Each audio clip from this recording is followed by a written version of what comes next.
我抽取了死者的脑脊液以及玻璃体液，测量样本中的钾离子含量，确定死亡时间为1周前。另外，我还发现死者内脏中硅藻含量极低，这是因为在他落水前，血液循环就已经停止了，所以水中的硅藻无法通过血液进入内脏。这点刚好证明了被动呼吸的推测，为死后抛尸入水。本案可定性为他杀。尸检可见颅骨骨裂，死者手部有疑似防御伤，指甲内有一些皮屑的残留，经 DNA 检测是男性，但是目前身份不明。死者的身份呢？死者没有在本市失踪人口数据内，已经上传到全省了，但是现在没有任何反馈。还有就是这个死者身上的衣物比较少，尸体呢比较廉价，没找到什么有价值的线索。但是我发现死者面部有很多矿物油的残留，矿物油是劣质化妆品的主要成分，我推测他之前用的应该都是一些廉价的化妆品。尸体经过了1周的浸泡，已经出现了巨人观，其皮肤表面还有大量矿物油残留，可见他生前有化浓妆的习惯。那船找到了，我爸给我来的信儿，我现在就转发给航运那边。你爸？啊，小芊芊没跟你说吗？我之前跟她讲这事儿了。哦。发现尸体为什么不报警啊？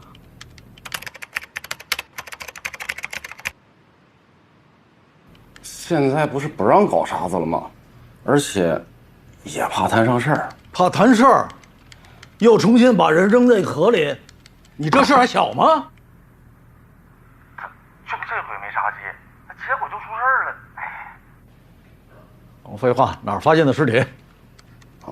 刚过泗水2桥，往东2、3公里吧。嗨，遇上这种河漂，很晦气的，而且抽插管好像有点坏了，我们就没敢再干，掉头就回去了。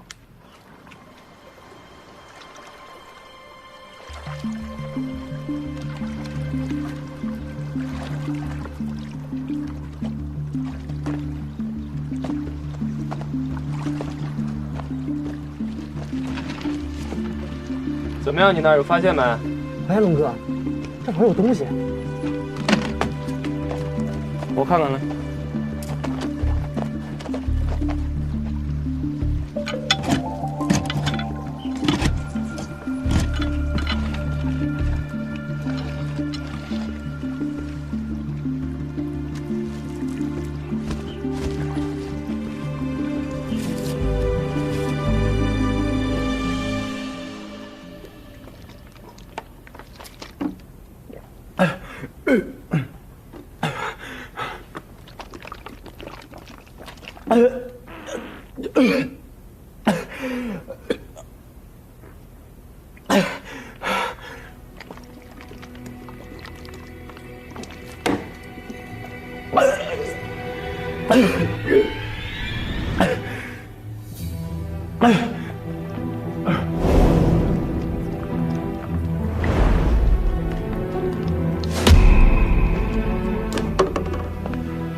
火哥团伙拥有西南边境第3大新型毒品货源。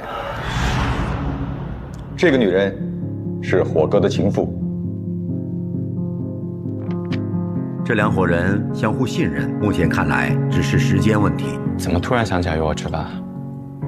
想见见你。我们这次的行动，就是要将火哥爆黑，2个贩毒团伙一网打尽。这是组织交给你的任务，一定要注意安全。汗水提炼的水冲凉。梦上扣着住枪口的设想，没有天生不屈的倔强，只因总有人赶在前方挡下风浪。都说人得向前看，但是有些事情当每一次不平凡就是忘不掉。习以为常，只为将真相徽章擦亮，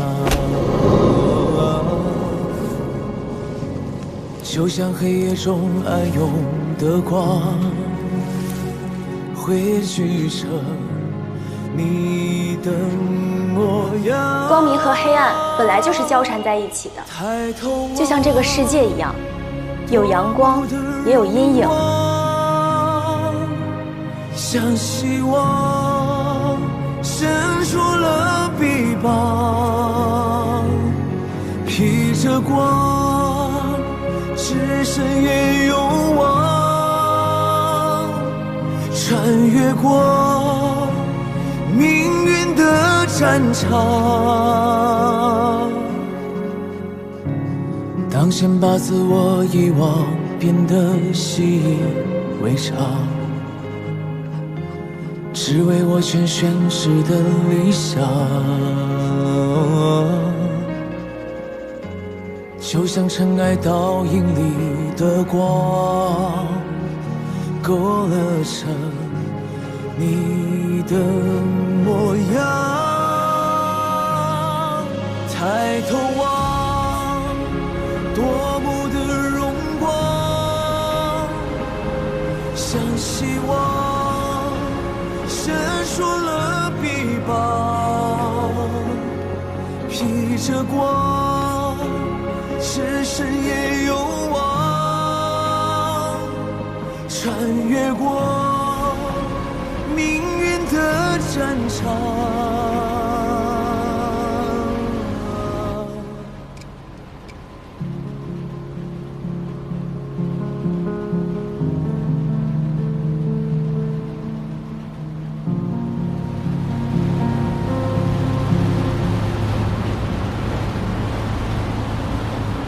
为我们美好的重逢。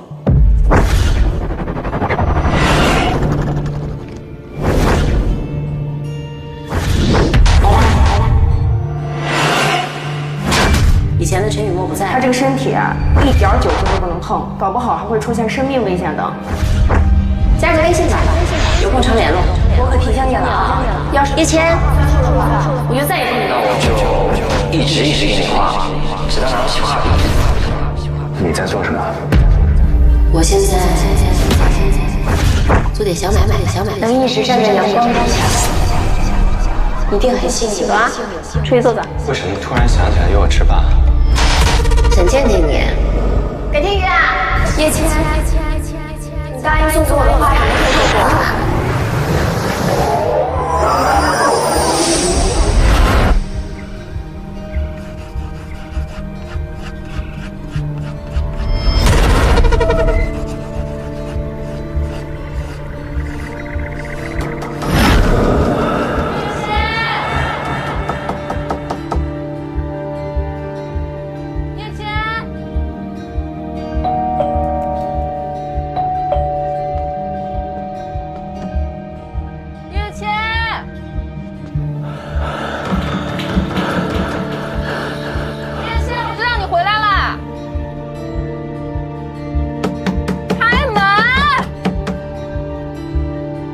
出什么事儿了？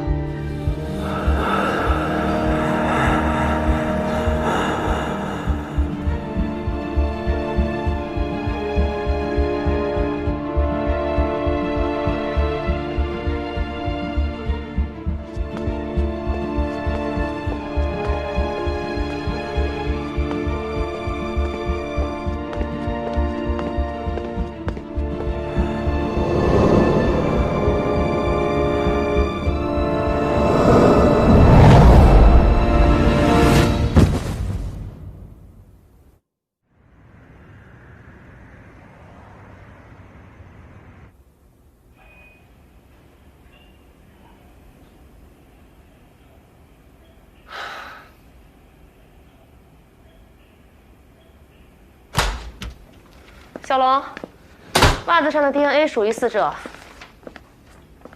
你快看看这袜子上是什么字儿！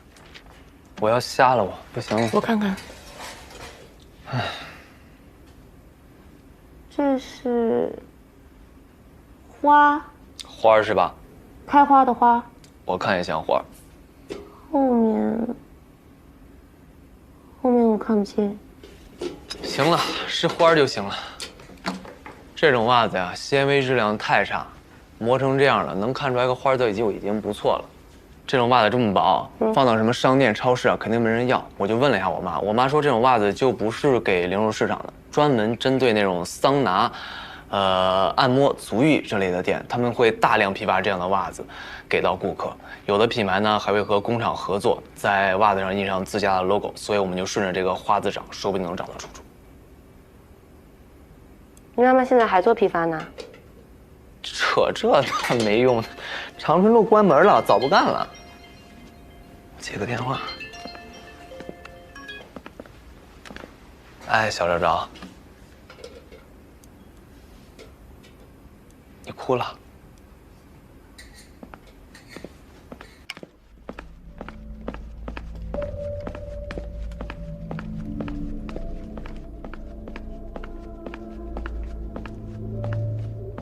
老大，检测过了，酒里下的确实是肉，纯度呢不算太高，但是头一次那个劲儿可不小。这女人啊，有点意思。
尸体落入水中后啊，肺部、胃部进水，整体密度增加，从而导致尸体缓慢下沉。等到腐败发胀后啊，再缓慢浮起，就形成了船夫口中的河漂。根据采砂船老板的供述啊，他们是在夜间采砂的时候，抽砂管忽然出现了故障，紧接着呢，他们发现了尸体。要知道，抽砂管都是深入河底，如果当时尸体已经浮出水面，管子根本就吸不到。也就是说采砂船干活的那会儿，死者刚被抛入水中不久。那么，结合采砂船当晚停靠的位置，这抛尸地点就在附近。这个已经是泗水河的上游了，这么偏僻，没几户人家，又不是旅游区。刚才来的路上，我观察了一下，最近的那个监控就是咱们刚才经过的最后一个红绿灯。这河滩面积不小啊，过一遍得天黑了吧都。我和当地派出所联系，调下柳叔说的那个监控。我先下去。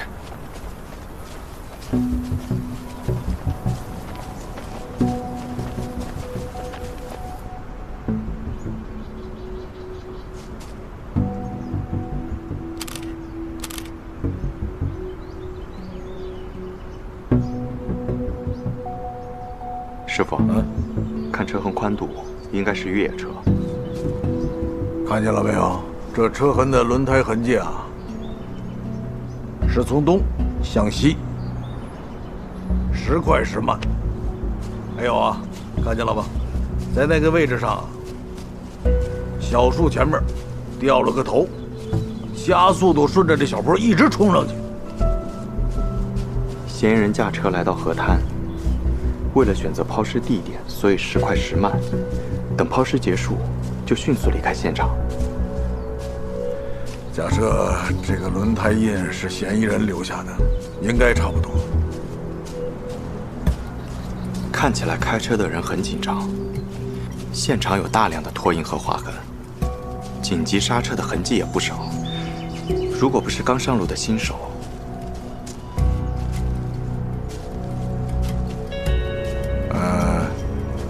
那个车上拉着个尸体，心里头有鬼。哎，昨天让你去医院做检查，你怎么还没去啊？我没事儿。别逞能啊，健康第一。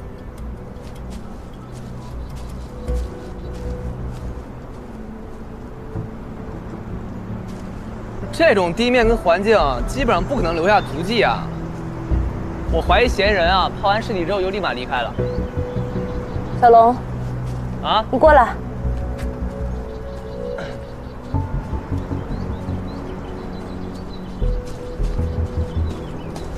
怎么了？你过来闻闻有什么味道吗？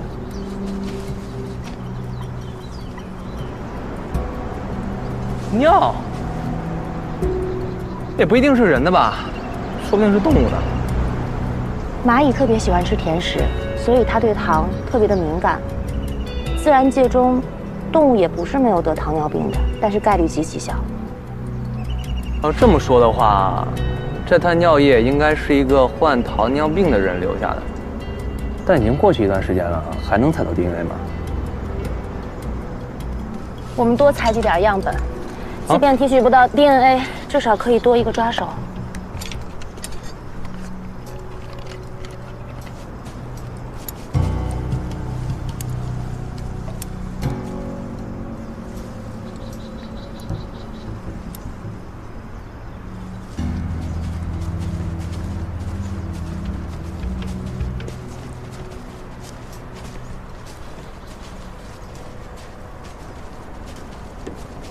昨晚干嘛去了？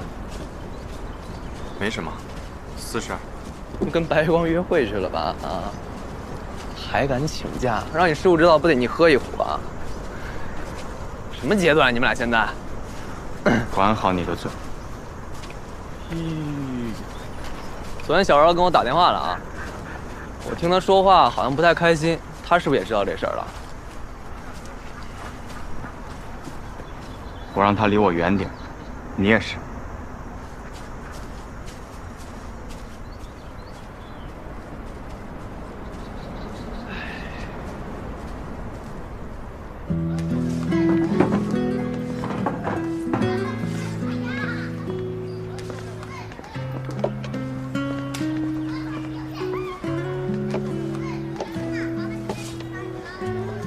小静，哎。有空也带你们家小宝贝出来溜溜啊！好嘞，好嘞，我马上过去啊，李阿姨，你先过去。好，先过去了啊。走吧，走，这边公园里面去玩了。走。啊，不叫了啊，马上带你溜了啊。哎，你怎么踢我们家狗呢？你不要走！你这老太太怎么睁着眼睛说瞎话呢？看着你的，你怎么没长眼呢？你没长眼是不是？单子忙着呢，哪有时间踢你家狗？你踢我家狗干什么呢你？不是。我这超时了，马上。怎么了，李阿姨？你超时了也不能随便踢人狗啊！怎么了，李阿姨？没人踢呀！你都看见了吗？什么事？谁看见了？你别说呀！哎，怎么了，李阿姨？踢我们家狗，你看。没人踢你家狗。我这送外卖马上超时了，他说他拉着我不让我走。他就不。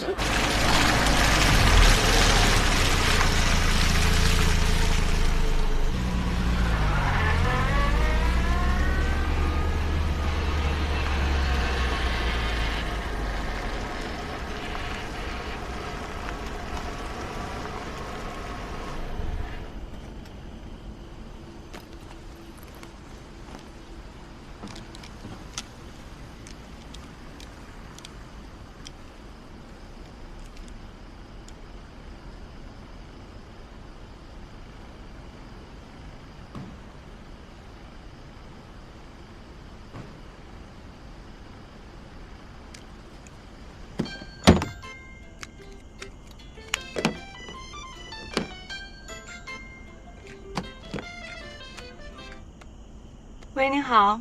欠债不还钱是吧？你跑得了和尚跑不了庙。你弟弟欠的钱，全都得你来还。你别想跑，我们随时都能抓住你，知道吗？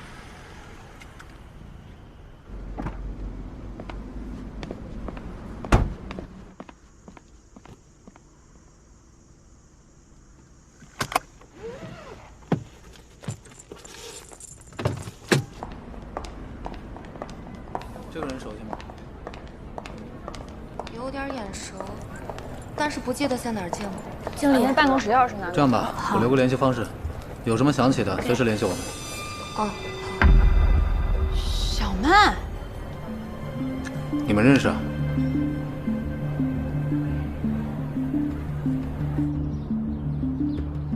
通过对花都会所走访，我们对死者进行了模拟画像，核实了死者的真实身份。泗水河浮尸案的死者身份已经查明，死者詹秋曼，女，20岁，闽城人，2年前来到云溪市，一直在花都会所从事服务工作，其身份已经由领班庞向兰证实。这个詹秋曼也是庞向兰从家乡带出来的。还有河滩发现的尿液中检测出男性 DNA， 与死者指甲里残留的皮屑 DNA 为同一人。此人患有严重的糖尿病，其他信息目前不详。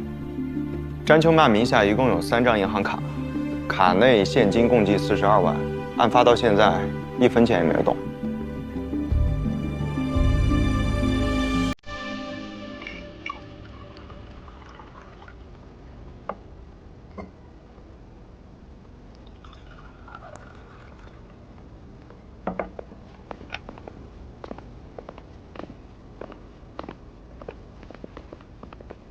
庞向兰是吧？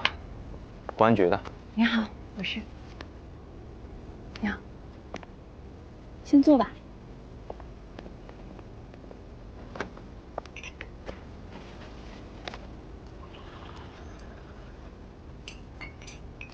我们今天来找你啊，是为了小曼的事，对吧？真没想到，年纪轻轻的，怎么说没就没了。你上一次见詹秋曼是什么时候？10几天前吧，我记得。他不是你带出来的吗？又在你那儿工作，这么长时间不见人，不觉得奇怪吗？警官，我手底下有40、50个小妹，就算有些亲近些，也不是会每天都见面的。而且小曼她这人就这样，她想来就来，想走就走。不想理你的时候，连个电话都不会打，我早就习惯了。那你说说他的情况吧。小曼她爸妈身体都不好，底下还有一个在读书的弟弟，一家人就指着她妈妈的低保，有上顿没下顿的。小曼原先成绩挺好的，但为了给她爸妈看病，更为了给她弟弟出学费，攒日后盖房子娶媳妇儿的钱，所以小曼初中毕了业就去电子厂打工了。后来辗转找到我，说是想跟着我多赚点钱。我想着既然是同乡，他家有这么个情况，那就能帮一把就帮一把。能帮一把就帮一把，你这不是把他往火坑里推吗？不光是小曼，我手底下这些小妹，哪个不是一个人扛起一个家？要不是真的难到那个地步，谁愿意做那些陪酒卖唱、让人瞧不起的事儿？小曼年轻，长得水灵，又会来事儿，喜欢她的客人不少。不过警官您放心，我们花都绝对没有那些乱七八糟、不合法的营生。詹秋曼的住所你知道吗？我在附近租了几套大房子当宿舍，小曼的宿舍有床位，但听同屋的小妹讲，她大部分时间都不在宿舍过夜，好像是在那个什么百元南村那边自己租了套房子。那她有男朋友吗？不知道。和她走得近的客人呢？不清楚。不清楚是吧？那你觉得詹秋曼有没有可能出台吗？那就更不知道了。不过云溪是能源城市，有钱的老板多得数都数不过来，出手又大方。小妹们哪个跟客人有了真感情，想长期相处下去，也不是不可能。我能保证他们在会所里守规矩，但工作时间以外，大家都是成年人，我既不想管，也管不了。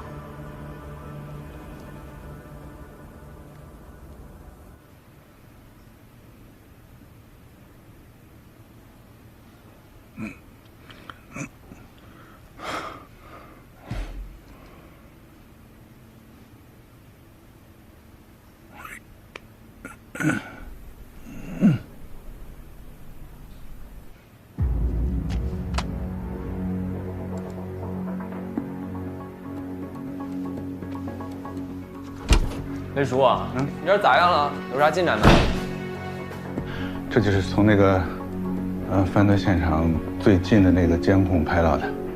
当晚路过这个路口的，一共有4辆符合条件的越野车，只有这辆车回来了。你看，我就说有鬼吧，不能这么武断啊！我一会儿联系交警队，把那3个有牌子的车辆排除一下。如果真是这辆车没牌，监控又是黑白的，那就难办了。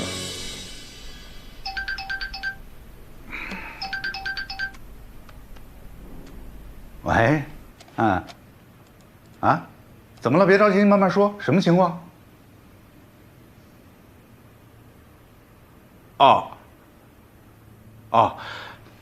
你别着急，现在马上去医院啊！千万别着急，路上小心点儿。哎，没事吧，雷叔？我们家那小宝贝儿可能吃着耗子药了。哦，那得赶紧去医院，应该没啥事。对，没什么事应该。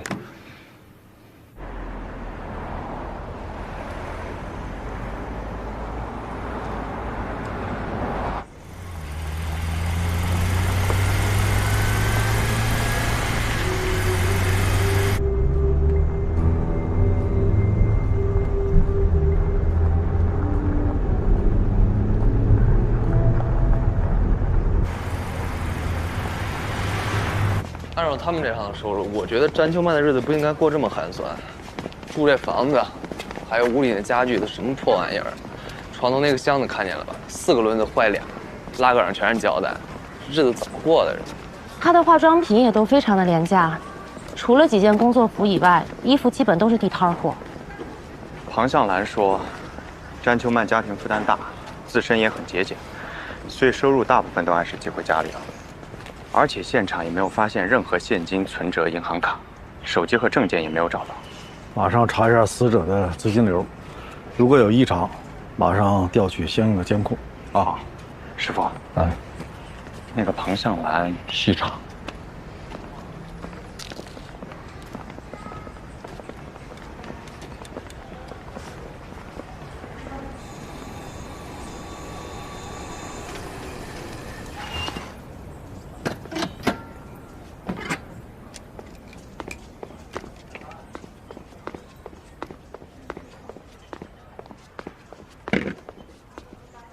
小宝贝儿呢？埋院里了。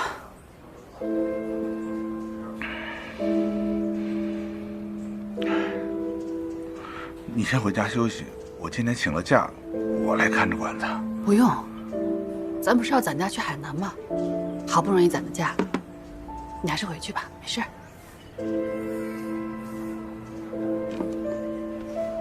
真的？没事，真的，放心吧。静姐，哎，再做2个菜。哦，来了啊，没事，你去吧。来了啊，加什么呀？一个番茄炒蛋。哦，好的好的。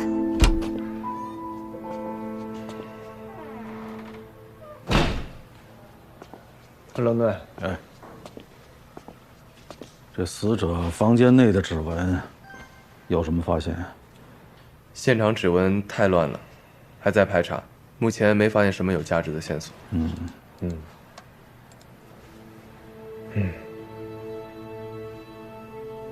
这辆路虎没有牌照，颜色和型号也是品牌里最常见的那种。这辆车以前发生过碰撞，尾部有凹陷。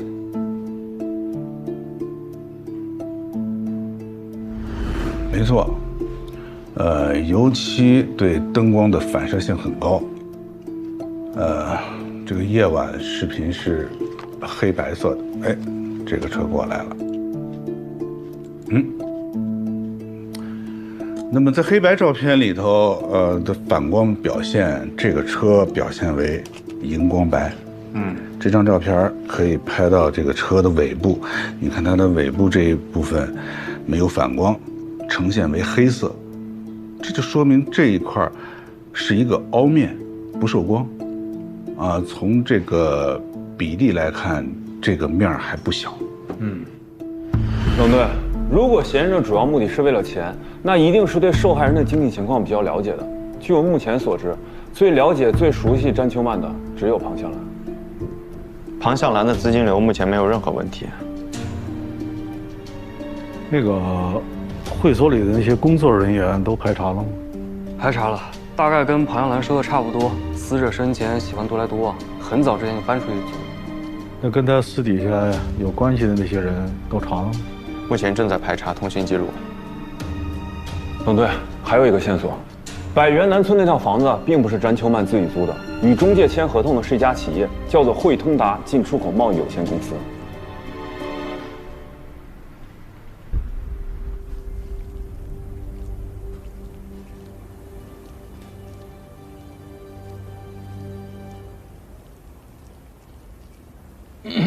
可以了吗？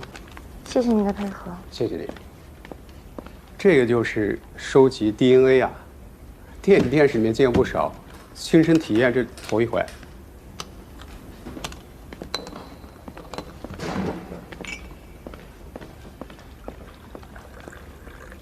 你们来找我，又要了我的 DNA，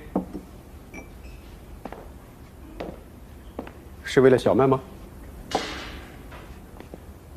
你跟詹秋曼什么关系？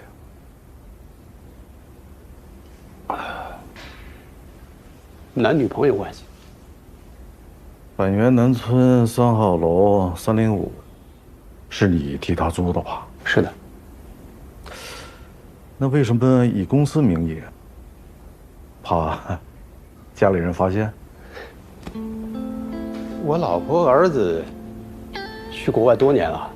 我现在没有什么怕被发现的，是以公司的名义租房，抵扣成本，合理避税嘛。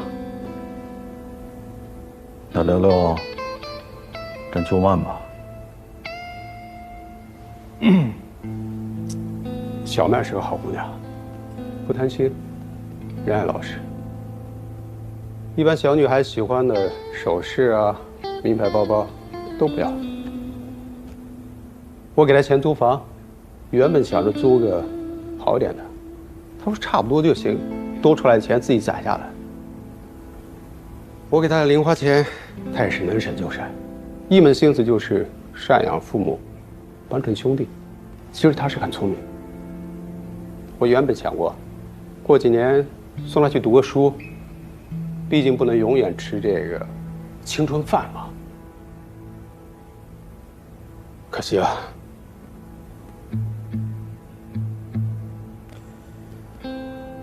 案发时你在哪儿？1周前，我近1个月都是在国外出差，3年前刚回来。那你跟小曼怎么认识的？我开始就是在花都见过几次小曼，沙兰主动问我，说这个女孩现在比较困难，愿不愿意帮她一把？庞向兰，是她把小曼介绍给你的。事后我还给她包了个大红包，以示感谢。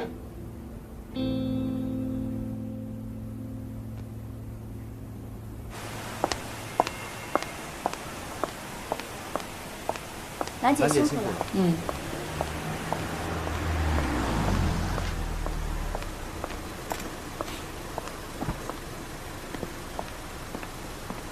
兰姐辛苦。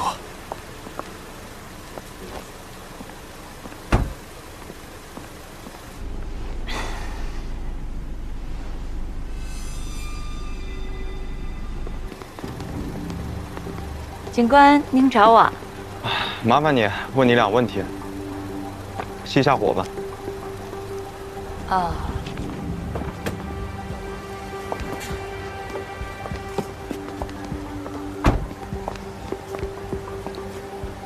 汇通达的王猛认识吧？王总啊，认识啊。那上次问你，你口口声声说不清楚詹秋曼跟谁走得比较近，但我们听到的却是你主动把詹秋曼介绍给别的客人。这种拉皮条的行为是犯法的，你知道吗？警官，您可别吓唬我，我就是给人介绍个对象，介绍对象也不犯法。介绍对象？嗯。那上次问你的时候为什么不说实话？嗨，这不是想着毕竟死者为大嘛，这毕竟是小曼的隐私。再说，王总是老客户，我也得罪不起。案发当天你在吗？警官是怀疑我？回答问题。在花都上班啊，晚上6点到的，转天早上才走，差不多就现在这个点儿吧。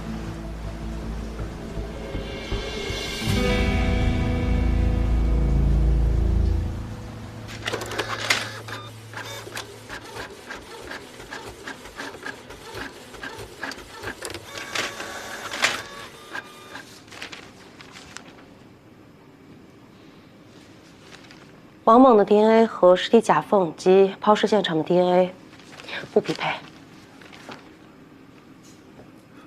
王猛的出入境记录啊，已经证明了他没有作案时间。王猛的财产情况、家庭情况都得到了证实。从动机上讲，大概率可以排除。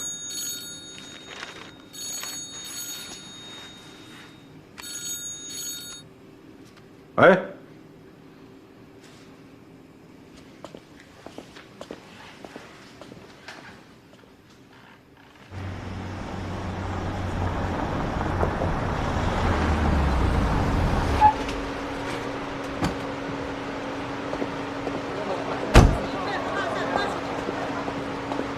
是啊，哎，冷队长。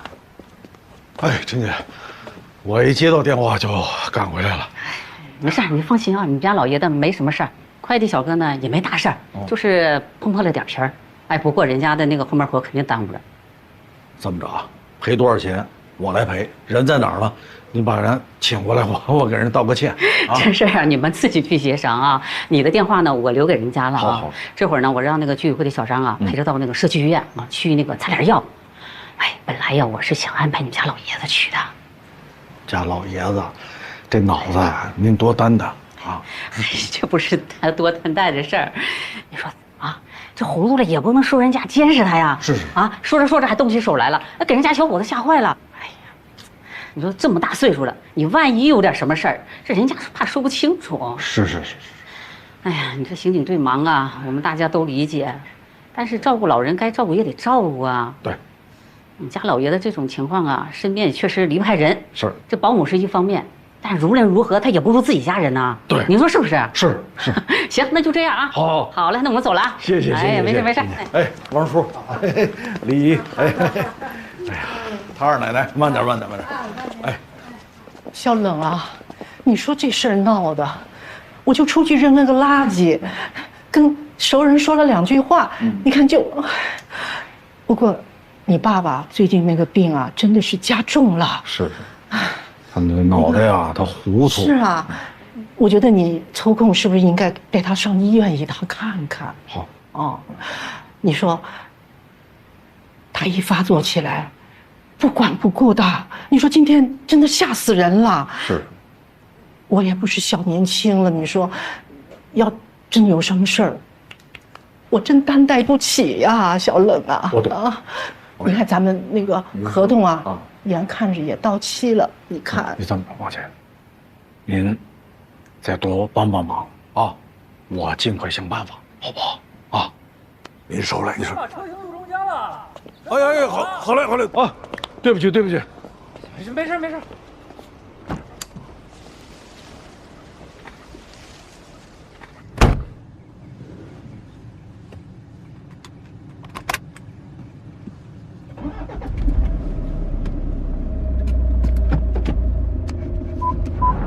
喂，老焦。哎，我听小静说看见你回去了，你爸没事吧？没事没事。让他顺道过去看看。老爷子没事了，别让嫂子再跑了啊！我开车呢，先不说了。啊，对，还有个事儿啊。你说。那辆车找到了。